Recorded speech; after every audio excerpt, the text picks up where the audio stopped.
Bonjour à toutes, bonjour à tous, bienvenue sur cette nouvelle vidéo du laboratoire Oronalis. Aujourd'hui, on a décidé de vous revenir. Alors, c'est pas parce que c'est le mois de juin, c'est le mois du bac. On a décidé de revenir sur la cognition.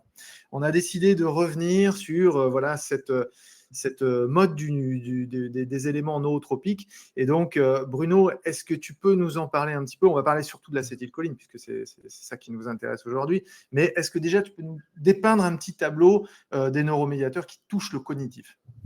Oui, alors c'est la grande mode qui est là depuis 1970, avec, alors ceux qui ne connaissent pas, tous les jeunes ne vont pas connaître, c'était la mode de Dirk Pearson et Sandy Shaw, qui avaient écrit un bouquin qui s'appelle Life Extension, d'accord? Ah ouais. Et en fin de compte, à cette époque-là, on a parlé des smart drugs, c'était toutes les molécules qu'on appelait les nootropiques, donc ça vient du grec, nous, N-O-O-S, c'est l'esprit, et tropos, c'est direction. Donc, tourneur de mentalité, on pourrait dire en traduction française.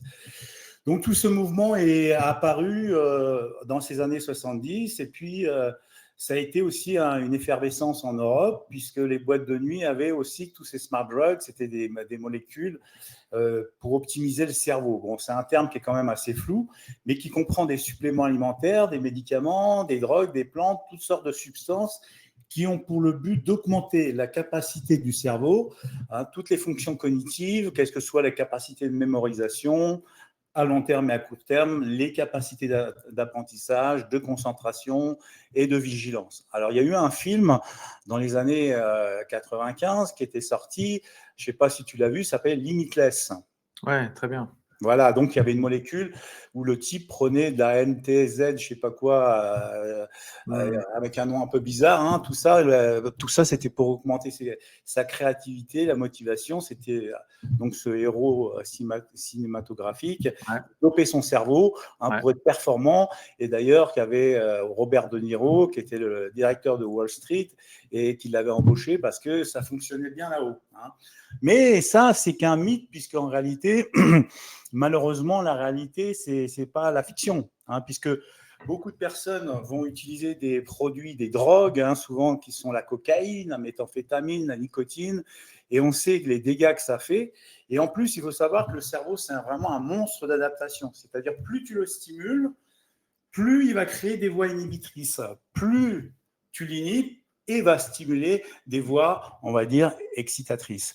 Donc, voilà, c'est une plasticité du cerveau qui fait que tout ça, malheureusement, ça crée un désordre. Et puis, on a après des gens qui sont accros avec l'accoutumance et des dégâts, on va dire, physiologiques importants. D'accord ? Alors, c'est notre top. Ils ont multiples actions pharmacologiques. L'augmentation des taux d'acétylcholine dans le cerveau. Ça, on va en parler parce que l'acétylcholine, on va voir ce que c'est comme neuromédiateur. L'augmentation de l'oxygène, mais aussi l'apport de substances neurochimiques dans le cerveau, que ce soit des neuromédiateurs, excitateurs comme le glutamate, la dopamine, la noradrénaline, des hormones, etc. Alors, c'est vrai que le taux d'acétylcholine, on ne parle pas beaucoup, puisqu'on parle beaucoup de la dopamine, de la noradrénaline, dans la dépression, la sérotonine. Mais l'acétylcholine, c'est important, parce que plus vous avez un bon taux d'acétylcholine, plus vous êtes énergique, plus vous êtes réactif, plus vous êtes créatif, optimiste, extraverti, on va dire, aventureux, et vous allez avoir des nouvelles expériences, une acuité mentale qui va être au top. D'accord ? Okay. Donc là, on va refocaliser sur l'acétylcholine. Bien sûr. Mais quand même, je voulais quand même expliquer, parce que avant de parler des nootropiques, que bien évidemment, pour le cerveau, nous on le sait, avec Oronalis, on a fait des conférences là-dessus, l'hygiène de vie, la diète, les acides gras, les acides aminés, les vitamines, les minéraux, tout ça, ça va participer à un bon fonctionnement cérébral. L'exercice, le sommeil, le soleil, la nature, la sociabilité, tout ça va engendrer une plasticité neuronale et un fonctionnement, on va dire, intéressant. Toute déficience aussi hormonale va avoir des conséquences. On le sait très bien qu'une hypothyroïdie, les hormones sexuelles qui baissent avec l'âge. Alors, on pourrait classer, on va dire rapidement, ces molécules avec tout ce qui est stimulant, les amphétamines, la ritaline, la caféine, la nicotine, qui libèrent de la dopamine et la noradrénaline. Comme je te l'ai dit, ça, il y a une accoutumance, il y a une toxicité, il y a un danger, et ça, malheureusement, on va le payer cash. Tout ça, ça joue par les catécholamines. Après, il y a toute la famille des racétames. Le piracétame qu'on trouve en pharmacie, avec toute sa famille qui existe, les aniracétames, oxyracétames, pramiracétames. Enfin, il y a toute une famille, phénylapracétame, toute une famille qui vont jouer par l'acétylcholine. D'accord ? Après, il y a la famille des ampakines, mais ça, c'est tout nouveau. Après, il y a toutes les plantes. Les plantes, depuis des siècles, ce sont les stimulants principaux. C'est le ginkgo biloba en Asie et le ginseng, qui améliore les cognitions. Et ensuite, on va trouver tous les plantes indiennes, donc le bacopa, qui est l'ashwagandha, et la rhodiola, qui est une plante, on va dire, asiatique et aussi russe. Alors, nous, on va plutôt parler tout à l'heure des précurseurs, parce qu'on va voir que là, c'est autant les précurseurs sur la dopamine, la noradrénaline avec la tyrosine. Là, on en fait tout un pataquès. Mais moi, j'en ai parlé dans les conférences précédentes, notamment dans le sport. La tyrosine, c'est inefficace qu'en période de stress et ce n'est pas non plus un produit miraculeux. Par contre, dans le mécanisme de l'acétylcholine, la choline, la lécithine, on a aussi la GPC qui est une formule de choline, on en parlera, et l'acétylcholine. Là, on va vraiment développer cette molécule-là parce qu'elle est vraiment intéressante sur cet axe-là. D'accord ? Ok. Donc, on focalise un peu plus maintenant sur l'acétylcholine. Qu'est-ce que tu peux nous dire, voilà, synthétiquement, sur son implication dans la santé, dans l'impact au niveau cognitif? Alors, l'acétylcholine, c'est la vivacité mentale. Et juste, ne t'éloigne pas trop du micro. D'accord, on se rapproche. Donc, c'est la vivacité mentale. C'est le premier neuromédiateur qui a été découvert dans les années 1900. Et on sait très bien que le système sympathique et parasympathique, on en parle beaucoup en médecine fonctionnelle. Le système sympathique, on le connaît, c'est fly and fight, c'est combat ou fuite. Et ça, c'est le système sympathique noradrénergique. D'accord. Ouais. Ensuite, on a ce qu'on appelle rest and digest, c'est repos et digestion. Et là, c'est le système parasympathique. Donc, c'est le système nerveux autonome qui est localisé dans tous les jonctions neuromusculaires, les ganglions autonomes, les jonctions parasympathiques et sympathiques, les plaques musculaires. D'ailleurs, quand on fait du sport, on contracte les muscles, c'est la contraction, c'est l'acétylcholine. Ça, c'est tous les mouvements périphériques qui sont importants.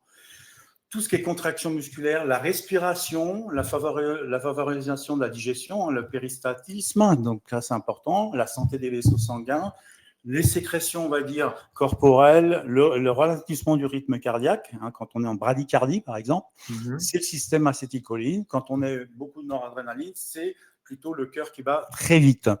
Et le contrôle du cycle veille-sommeil et la qualité du sommeil, tout ça c'est important par rapport à cette acétylcholine, d'accord ? On va le retrouver aussi dans le système immunitaire sur les macrophages. Donc, il y a un lien entre l'acétylcholine et le système immunitaire. Ouais. Mais nous, on va surtout parler de tout l'aspect de cette signalisation électrique dans les neurones, d'accord ?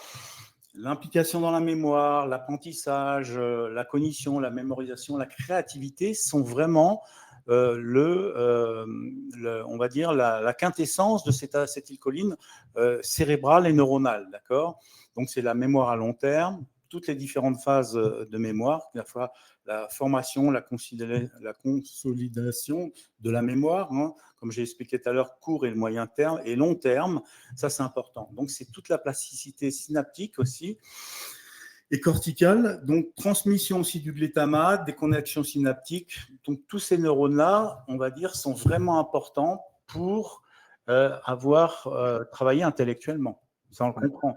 Donc tout problème qui nécessite un déficit en acétylcholine est problématique. D'accord ? Parfait. Alors, qu'est-ce qui engendre vraiment des baisses de ce taux ou ces déséquilibres du taux Parce qu'on parle de baisse, mais peut-être on a des excès d'acétylcholine aussi. Donc, qu'est-ce qui engendre des déséquilibres ? Alors, premièrement, déjà, on va retrouver, quand on a un déséquilibre, un épuisement, de la paranoïa, d'anxiété, d'isolement. Et on sait que cette chimie de cette acétylcholine, tout ce métabolisme va changer avec l'âge, surtout. Il va y avoir une dégénération des membranes cellulaires, une diminution de la mémoire qu'on voit chez les personnes âgées. les temps de réaction, de l'humeur, et principalement tout ça, c'est dû à cette baisse d'acétylcholine. Donc on va avoir par exemple des signes, le brouillard, ce qu'on appelle le brain fog, hein, les troubles de la mémoire, les baisses de fonction cognitive, la concentration, une fatigue cérébrale qui est là, des maux de tête, la confusion. On peut aussi avoir des formes de dépression, l'arthralgie, des myalgies, des douleurs. C'est pour ça dans la fibromyalgie, hein, on peut avoir aussi des nausées, enfin, il y en a un paquet, des étourdissements, des spasmes. Et les maladies qu'on retrouve qui sont liées à ça, principalement avec ce déficit en acétylcholine, c'est la maladie d'Alzheimer, maladie de Parkinson, la myasthénie, la schizophrénie, le glaucome, l'autisme. On va avoir aussi le syndrome de Guillain-Barré, le côlon irritable, le syndrome, j'ai dit, syndrome de fatigue chronique, je crois, et la fibromyalgie et la migraine. Mais il y en a plein d'autres. Alors, comme tu as évoqué tout à l'heure, trop d'acétylcholine, c'est pas bon. Hein. Là, on a l'hypersalivation, des crampes, contractions musculaires, des diarrhées, une vision trouble. On peut avoir des troubles de panique. On peut aussi avoir de l'anxiété. Et surtout, on va retrouver ça, par exemple, les gens les agriculteurs qui utilisent des pesticides, hein, parce que là, on va avoir des paralysies neuromusculaires. Ça, c'est lié à l'inhibition de l'acétylcholinesterase, une enzyme qui dégrade l'acétylcholine. Donc, il y a un excès d'acétylcholine, hein, quand vous êtes exposé aux organophosphates, aux gaz neurotoxiques pendant la guerre 14-18, qui était une arme de guerre, et aussi certains, la veuve noire, les serpents, certains serpents qui vont vous piquer, qui vont avoir, là où vous mordre, vous allez avoir une baisse de l'acétylcholinesterase, donc une paralysie et la mort qui va s'en suivre. Ok, qu'est-ce qu'on peut faire pour avoir, maintenant qu'on a bien compris les interactions et les implications de l'acétylcholine dans le cognitif, comment est-ce qu'on peut améliorer la signalisation de l'acétylcholine? Alors, l'acétylcholine, on peut l'améliorer par la synthèse déjà. On a vu que tout à l'heure, je t'ai expliqué que la synthèse, elle est importante dans tout c'est-à-dire que ce que je vais manger. Alors là, il peut y avoir des CNP, des gens qui ont des déficiences génétiques, où là, il y a, là, on ne va pas rentrer là-dedans, mais il faudrait faire des tests génétiques, mais souvent des déficiences, par exemple les véganes, hein, on sait qu'on va retrouver où la choline, principalement dans le jaune d'œuf, dans les abats, hein, c'est là qu'on en trouve le plus dans les produits animaux. Et cette choline, elle est nécessaire pour synthétiser l'acétylcholine. Donc, comment on synthétise l'acétylcholine? Eh ben, avec ces précurseurs de choline, on va avoir avec l'acétyl-CoA, sous l'effet de l'enzyme qui va transformer la choline et l'acétyl-CoA avec la choline acétyltransférase, et on fait de l'acétylcholine qui va être stockée au niveau présynaptique. Tu as un neurone, au niveau présynaptique, tu as le stock qui est libéré dans la fente synaptique. Donc là, elle est stockée dans tout le corps, puisqu'on a des jonctions neuronales d'acétylcholine dans tout l'organisme. Donc stockée, elle va être libérée sous l'effet du calcium. Hein, tu bois un café, enfin, tu bouges, en fin de compte, tu commences à parler, à avoir un mouvement physiologique. Tu vas avoir donc une libération dans la fente synaptique, qui va aller ensuite dans la fente qui va se retrouver sur les récepteurs post-synaptiques. Donc là, on a deux sortes de récepteurs. Les récepteurs qu'on appelle nicotiniques. Hein, donc les gens qui fument, la nicotine, c'est pour ça qu'on dit que la nicotine augmente la cognition, hein, avec tous les dégâts que ça fait derrière.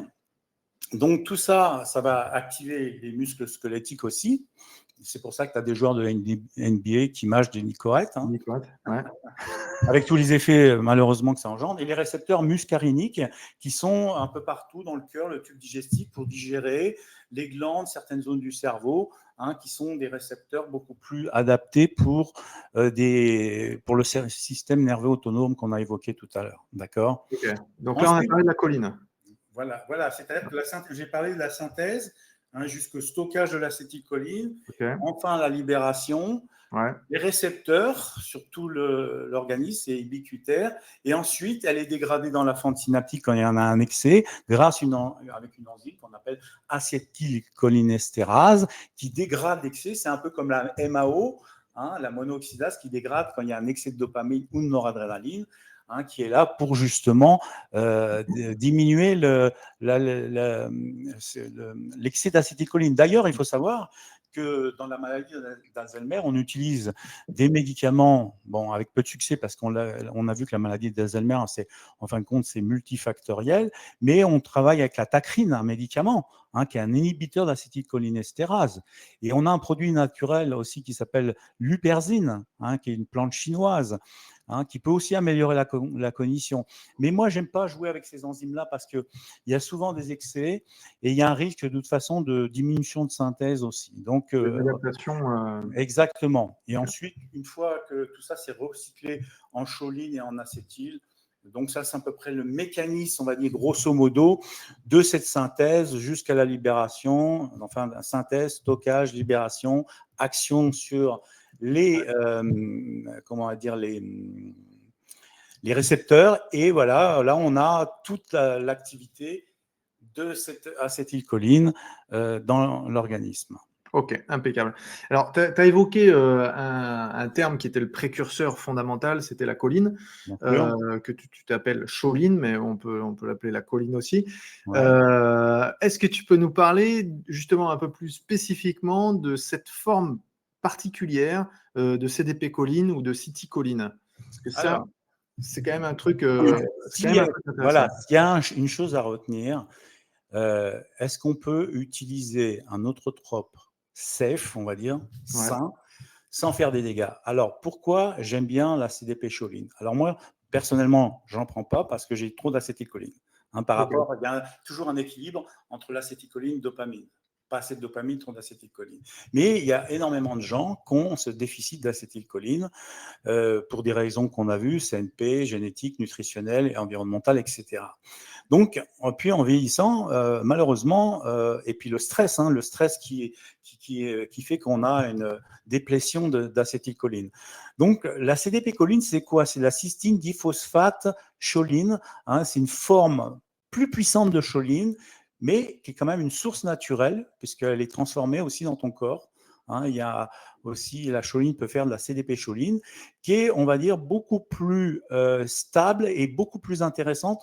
Et ça, on va le voir sur d'autres neuromédiateurs par rapport à la choline, le précurseur naturel. D'accord? Donc, on sait que, par exemple, il y a l'université aux États-Unis d'Iowa, si je me souviens bien, qui a montré que 80% des gens avaient une carence en choline. C'est quand même dingue. D'accord? Lié certainement à l'alimentation. En plus, il faut savoir par rapport au turnover de l'acétylcholine. C'est-à-dire que la choline, pardon, on va avoir, on va dire, dès lors qu'il y a une sollicitation de demande d'acétylcholine, la synthèse ne suit pas. C'est-à-dire que souvent, c'est pas le cas pour la tyrosine, à moins d'avoir un énorme stress, comme je l'ai évoqué tout à l'heure. Mais là, souvent, on le retrouve souvent, surtout avec l'âge, une mauvaise synthèse d'acétylcholine. D'accord? Donc, il y a plus de 35 000 publications sur la choline dans PubMed. Donc, c'est pas rien. Donc, elle va contribuer à fabriquer de la phosphatidylcholine. Donc, ça, c'est important. Dans les membranes cellulaires cérébrales, on sait que ça, c'est important, c'est la fluidité, et surtout avec l'âge, il y a une dégradation, je te l'ai expliqué tout à l'heure, de cette membrane cellulaire. Donc, la phosphatidylcholine est importante. D'ailleurs, pour évoquer ça, il faut savoir que la choline, le CDP-choline, se transforme aussi donc en phosphatidylcholine, mais aussi en phosphatidylsérine. Et moi, il y a à l'époque, je me souviens, en Italie, tu avais un produit à base de phosphatidylsérine, mais qui était commercialisé à partir du bœuf. Et ça a été retiré à cause de la vache folle. Il était remarquable, ce produit. Ils en ont fait un produit, ce qu'on appelle le PS, phosphatidylsérine. Le problème, c'est qu'à partir de soja, il ne marche pas terrible. Franchement, ça ne marche pas terrible. Alors que celui qui était justement à base animale, c'était vendu en pharmacie italienne, ça fonctionnait très bien, c'était la phosphatidylsérine animale, d'accord? Donc ça, c'était une petite aparté. Donc ça va augmenter la phosphocholine, phosphatidylsérine. Là, le taux d'acétylcholine va obligatoirement monter très rapidement grâce à ça. Mais la cerise sur le gâteau, c'est qu'on va augmenter surtout la dopamine, mais un peu la noradrénaline. Très peu la noradrénaline, beaucoup la dopamine. Et c'est pour ça que c'est intéressant. Parce que quand on parle de cognition, il ne faut jamais oublier qu'il y a toujours on va dire, des neuromédiateurs qui sont mis en évidence, et c'est surtout la dopamine qui diminue la synthèse avec l'âge. C'est pas qu'on produit moins de dopamine, c'est qu'on en a moins qui est libérée pour des raisons, on va dire, de réuptake. C'est un peu complexe. C'est pas un problème de synthèse en réalité, c'est un problème plutôt d'augmentation des réuptaques, d'accord, et une sensibilité, une bonne régulation des récepteurs. Alors pourquoi cette CDP-choline, elle est intéressante par ses particularités d'augmenter l'acétylcholine, mais surtout la dopamine dans le cerveau. Elle augmente la densité des récepteurs, et ça, c'est des études humaines, hein, l'augmentation de la densité des récepteurs dopaminergiques, activation de la tyrosine hydroxylase. Donc, si vous prenez de la tyrosine, pensez au CDP-choline. Ça, donc, meilleure synthèse dopaminergique, meilleure densité des récepteurs, uprégulation des récepteurs dopaminergiques, D1 et D2, D3, D4, D5, les 5 récepteurs. Donc ça, c'est pas rien. Et d'ailleurs, il faut savoir qu'elle est utilisée chez les Parkinsoniens. Pourquoi? Parce que la L-Dopa, quand ils l'utilisent, la L-Dopa va créer une désensibilisation et une tolérance à la L-Dopa. Et cette tolérance, elle vient de quoi? Eh ben, elle vient de justement cette sensibilité des récepteurs, cette bonne régulation des récepteurs dopaminergiques. Donc le CDP-choline va réactiver les récepteurs dopaminergiques. Donc ça ne joue pas que sur le taux de dopamine, ça joue aussi Ah, sur la sensibilité des récepteurs. complètement. Et ça, c'est vachement important parce qu'on sait, par exemple, qu'il y a, aux États-Unis, les mecs ont pris de la cocaïne, on les détoxifie avec du CDP-choline. Hein.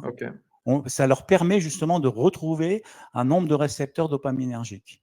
Donc, tous les gens qui ont abusé des stimulants, hein, et puis qui ont donc une diminution de cette densité des récepteurs dopaminergiques, on va les augmenter. Donc, ça, c'est vachement intéressant. D'accord.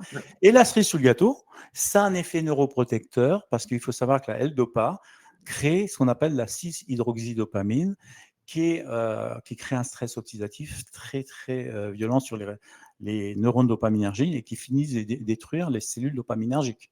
Hein. Donc ça joue sur le stress oxydant complètement.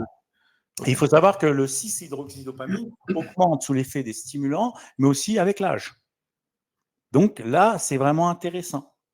Ensuite, ça, c'est donc la sphère, tu as compris, hein, le duo acétylcholine dopaminergique du CDP-choline. Hein. Donc, par rapport à la choline seule, d'accord, c'est pour ça qu'on dit que c'est un bon produit cognitif, ça augmente aussi le métabolisme mitochondrial. Hein, ça va soutenir la structure, on va dire, des membranes mitochondriales. Donc, production d'énergie, beaucoup d'ADP dans les cellules cérébrales. Donc, l'ADP qui est produite par les mitochondries va produire plus d'énergie. Hein. On a vu ça sur les mitochondries la dernière fois. Et ça prévient le stress oxydatif. On sait par exemple que ce CDP-choline est intéressant aussi chez les foie gras, la stéatose hépatique, justement parce qu'il y a un meilleur rendement mitochondrial. D'accord. Donc ça, c'est important. Effet aussi neuroprotecteur. Ça active, contrairement à ce qu'on nous a fait avaler, que le resveratrol stimulait les sirtuine 1 avec David Sinclair. Là, c'était une propagande de mensonge. Hein. On sait que ça a été découvert, mais on sait que, par exemple, on a une augmentation des sirtuine 1. C'est pas rien. Avec la CDP-choline. Complètement, et au niveau du système nerveux.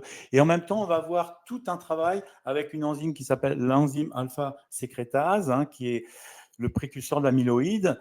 Donc, on en va avoir un mécanisme de dégradation de la bêta-amyloïde dans le cerveau. Hein. Ça, c'est vachement important. Donc, on va nettoyer un peu tout ce qui est amyloïde dans le cerveau, dans la maladie d'Alzheimer. Parfait. Et tout ça en protégeant aussi tous les dommages post-ischémiques, c'est-à-dire l'hypoxie, on va dire, cellulaire. D'accord. Ça, c'est, on va dire, les mécanismes majeurs du CDP-choline. Donc, on les résume en 3 points. Allez, je te laisse me sortir 3 points du CDP-choline.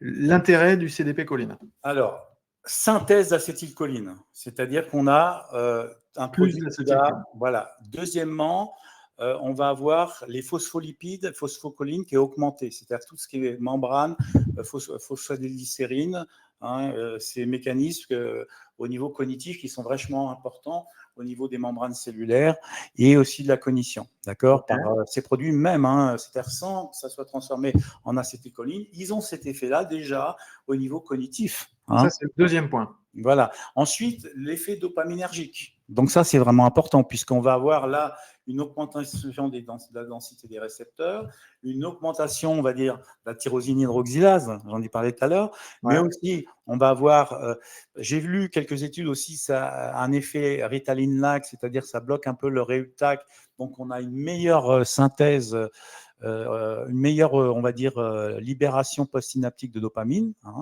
et protection aussi du stress oxydatif. C'est le quatrième point, j'avais dit 3, mais bon, voilà, tu ne pouvais pas en laisser un de voilà, côté. on a plus dopaminergique. Voilà, neuroprotecteur et protecteur du stress oxydant au niveau cérébral. Alors, il faut quand même pas oublier qu'ensuite, quand elle est dégradée, cette citicoline, elle est dégradée, hydrolysée, on va dire, c'est plutôt le terme, en cystidine et en choline, de nouveau. Et ça va faire augmenter le flux biliaire, l'expression des toxines, et on va faire de la bétaïne. Si on regarde le schéma. Précurseur de la méthylation. Voilà, méthylation, bétaïne, synthèse de S-adénosylméthionine et précurseur aussi de la sérotonine. Et c'est d'ailleurs, il faut savoir qu'il y a une étude humaine sous citicoline où on a une amélioration de l'humeur et une meilleure qualité de vie perçue. Pourquoi? Parce qu'on augmente son taux de sérotonine. Et là, c'était publié. Par contre, c'était à des dosages un peu plus excessifs. Et donc là, on en parlera tout à l'heure dans les doses. C'était à 2000 mg, donc à 2 grammes par jour. Ah ouais. Voilà.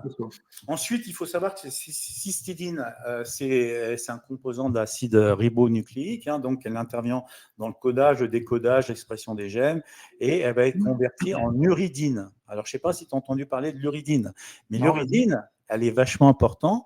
C'est la protection, elle répare les membranes cellulaires, l'intégrité des neurones.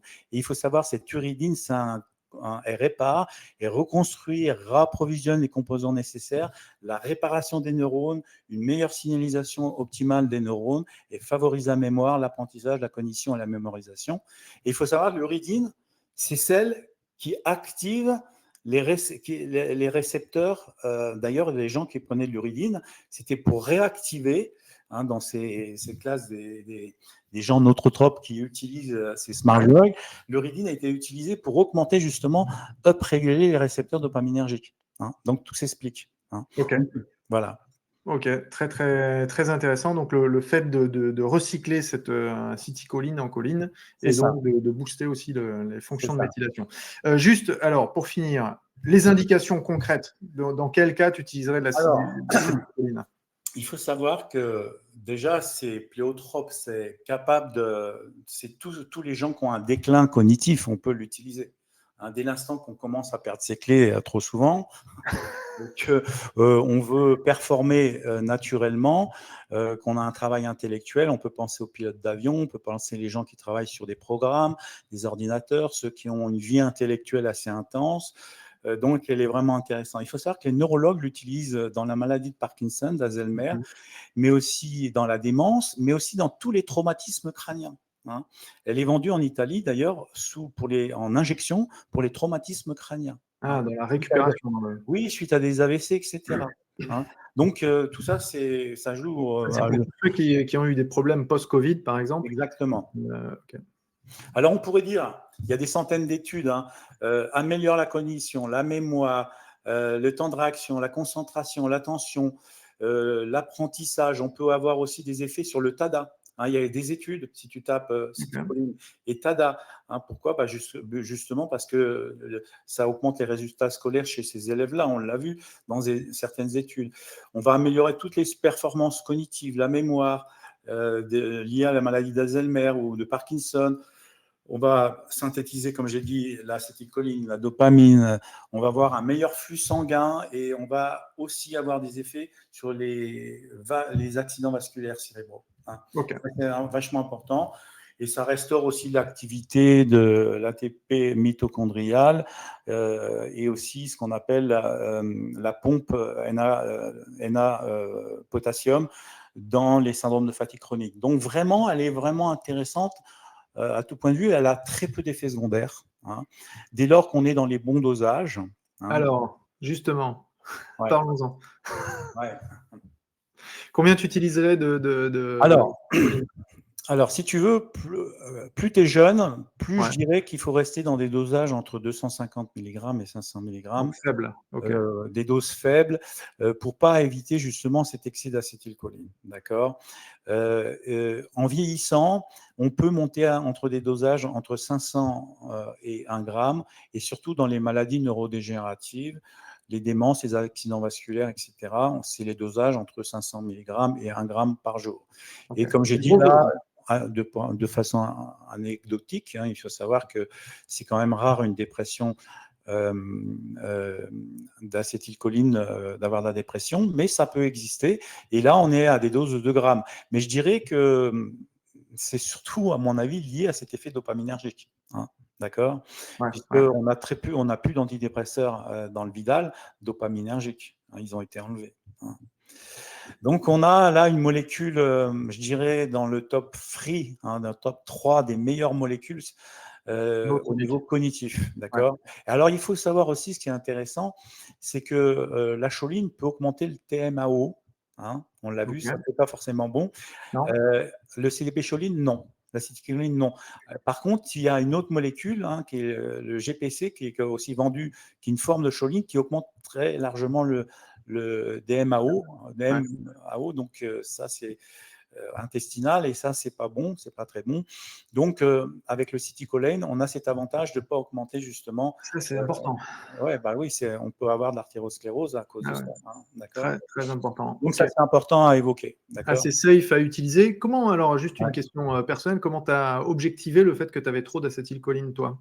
Alors moi, si tu veux, donc je suis toujours en myosis. J'ai une grosse mémoire. Je peux passer des heures à lire. Hein, Mhm. et en lisant les études, j'ai constaté par moi-même, parce que c'est sûr qu'il n'y a pas des tests qui pourraient. J'ai un bon tonus neuromusculaire, et effectivement, j'ai tendance, j'ai fait aussi mes tests génétiques, Ouais, aux États-Unis, et je sais que j'ai une faiblesse au niveau de l'acétylcholine, et une faiblesse au niveau dopaminergique, et l'acétylcholine marche très bien. J'ai des récepteurs à acétylcholine qui fonctionnent très très bien. Hein. Donc, si par exemple moi j'utilise l'acétylcholine, je vais avoir des très bons effets sur un moment de 2 semaines, et après je vais avoir des maux de tête. Hein, je vais avoir des tensions, je vais avoir des contractions musculaires, ok. des spasmes musculaires. Hein, d'accord. Donc ça, c'est très personnel. Et ça, de toute façon, on le voit, dès qu'on est en excès, c'est une tension un peu trop cérébrale, avec maux de tête, contraction musculaire, spasme Ouais. musculaire, hypersalivation. Donc ça, c'est des symptômes d'hyperacétylcholine. Mais c'est vrai que au niveau, je peux passer des heures à lire des études sans me fatiguer. Hein. Donc Ok. ça, c'est vraiment le taux Avec quoi, d'acétylcholine. Ouais. avec quoi en synergie tu pourrais utiliser l'acétylcholine justement Très pour bonne cet question. effet neuroprotecteur, cet effet. Alors, très très bonne question. En fin de compte, il y a des bonnes associations. Déjà les oméga 3. Ouais, Hein. On peut aussi potentialiser avec le ginkgo biloba, parce que le ginkgo biloba va apporter au niveau microcirculatoire une meilleure oxygénation. ok, Hein. Donc ça, c'est les combinaisons citicoline, ginkgo qui sont très bien, oméga 3. Ça, d'accord. et ça, c'est des choses naturelles qui Ouais, fonctionnent bien, ouais, et qui vont pas avoir un effet aigu comme ça, mais au bout d'une semaine, on va tout de suite, 4-5 jours, ressentir les effets au niveau cognitif, mémorisation, apprentissage, learning, enfin tout ce qui améliore toute cette sphère de l'acétylcholine. D'accord. d'accord. Avec du PQQ ou Alors oui, après, il y a tout l'aspect mitochondrial. ouais, Mais disons que restons, on va dire, parce qu'il y a quand même un effet mitochondrial du CDP-choline. Hein, donc, ok, mais bien évidemment, le PQQ va être aussi une cerise sur le gâteau en améliorant les complexes 1, qui baissent avec l'âge. On l'a vu dans la conférence, dans le petit topo qu'on avait fait sur la mitochondrie, que le complexe 1 et le cytochrome C, c'était vraiment les faiblesses avec l'âge. Hein.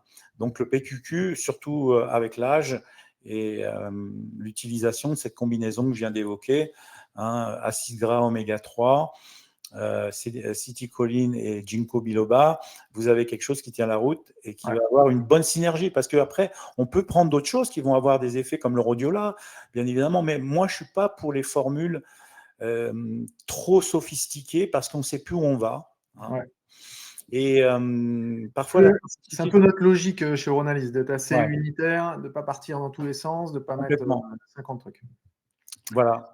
Je pense que c'est très clair. Merci Bruno. Alors pourquoi est-ce qu'on a voulu parler de la citicoline? C'est simplement parce qu'on avait de l'orotate de choline qu'on vient de remplacer par la citicoline. Donc rien à voir. Rien à voir. Cette matière est maintenant une matière qui sera disponible à partir de début juillet, et qui est une forme brevetée, donc Cognizim, qui sera une forme très très qualitative de CDP choline, qui là on monte en puissance sur le plan de l'acétylcholine, des neuromédiateurs, du côté cognitif et neurotropique. Et si on peut rajouter quelque chose, celui qui veut améliorer son axe dopaminergique, il peut à ce moment-là l'utiliser avec l'acétylcarnitine. Hein. Il va y avoir aussi une synergie. Ah oui, parce que le problème que dès l'instant qu'on libère trop de dopamine, dans la fente synaptique, on finit par réguler. Il y a une tolérance qui se fait. Hein. Donc cette tolérance fait que c'est moins efficace. Et comme j'ai expliqué, l'uridine qui provient de la citicoline va faire une up-régulation, donc augmenter à la fois le nombre de récepteurs et la sensibilité des récepteurs dopaminergiques, qui n'est pas rien avec l'âge. Hein. D'accord ? Parfait. Ouais, très bonne synergie. Donc, restez attentifs aux newsletters. Le produit arrivera d'ici 2 semaines, 3 semaines. Et bien sûr, vous serez avertis pour ça. Bruno, merci à toi pour toutes ces recherches. On se retrouve, nous, avec les thérapeutes d'Oronalis sur un webinaire qui aura lieu le 3 juillet, si on tient le timing, sur la mitochondrie. Donc, on est parti pour 1h30 d'explication sur la mitochondrie. On t'attend vraiment au tournant sur ce sujet-là. Personne n'est infaillible. On aura plein de questions parce que quand même la vidéo qu'on a fait en 45 minutes, on l'a fait comme un TGV. Je sais qu'il y a eu beaucoup de questions sur certains sujets. C'est pour ça qu'on a voulu planter plus les choses avec un petit webinaire plus tranquille où on a plus le temps d'expliquer les choses. Et là, Bruno, c'est une de tes spécialités, donc ça va être intéressant. Okay. Merci à toi, merci à vous pour votre écoute. Au plaisir de se retrouver bientôt. À bientôt. À bientôt. Salut Bruno. Ciao.